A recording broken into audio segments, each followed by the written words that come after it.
So the idea is to answer the question, can a Casey Jones support digital sound with some kind of a chuff trigger? The light bulb is the pulse that would be sent to the soundboard.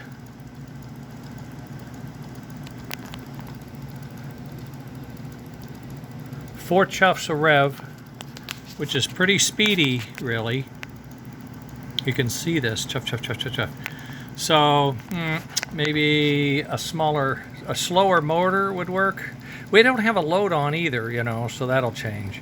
But as you speed up, the signal, as you can see, the light becomes almost constant. There's a pulsing, but it's very constant. So, and of course, reverse. Okay.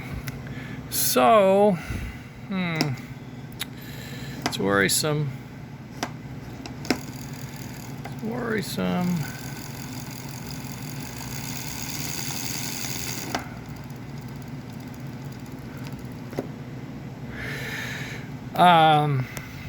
We'll have to just try it out. Maybe I'll jump her in the board and the speaker right now and just see what I get with just sound. The other function for this trigger is to the puff board to give us a fan, puff a fan through the smoke unit so that we have puff and chuff in synchronization, which we should have. This is the same tender assembly as you saw the other day.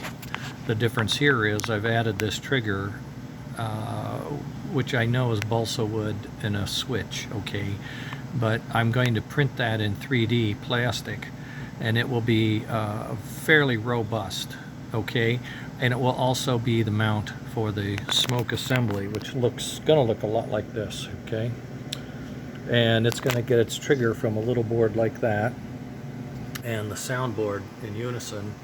And then there is a smart smoke board, which is secret, and it'll go on when nobody's looking. That regulates the temperature of the smoke heater so that we don't have any issues with that. Okay, back to work. Bye.